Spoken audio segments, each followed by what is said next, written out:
ada dekat nasi dagang atas tu. Okay, kat tu. Kak Su, Kak Risha.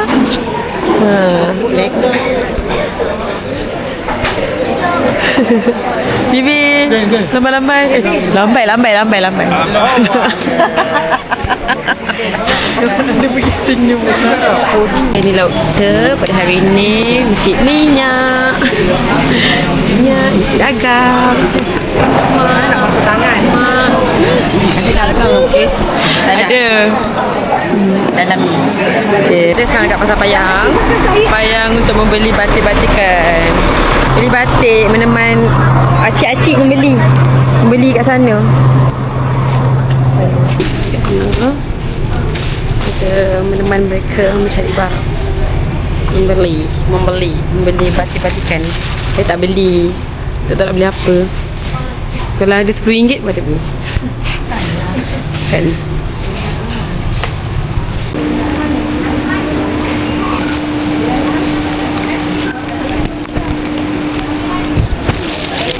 Berdasarkan warna brown dah. Beli apa?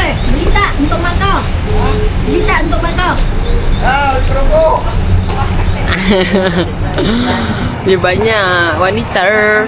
Ubi nelok apa dia tak nampak kan ni. Kau ada butuh. Drawbridge sekarang, Drawbridge.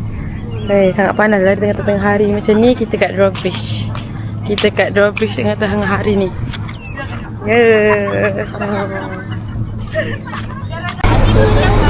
Koko main kat sini. 1, 2, 3. Dekat roti paung.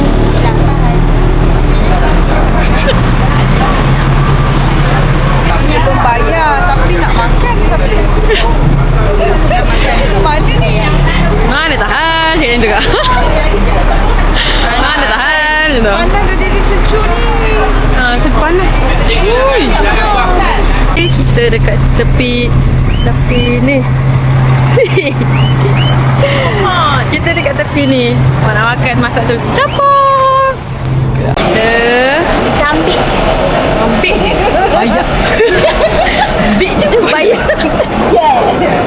Ini ke saya. Agak kita dah panas. So, ini dah bagi dekat. Hey guys, kita dah sampai bilik kita. Wah. Jatuh.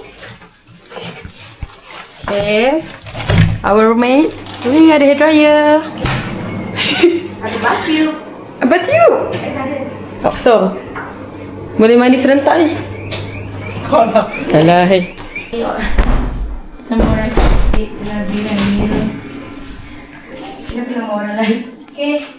Kita kena layan patient dulu. So kita orang nak pergi dinner, makan malam. Jadinya tak bawa awak sebab awak tak ada tempat nak letak. So di sini saja.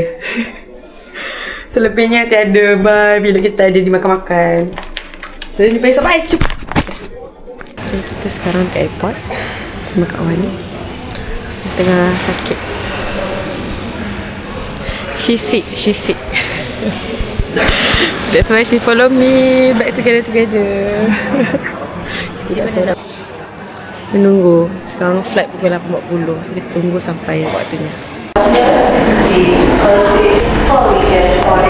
Kita dah sampai kat airport. Dalam flight tadi sebab kena kabut. Dah sampai. Penat. Nasib vlog ni kat mana? Okey ke kak?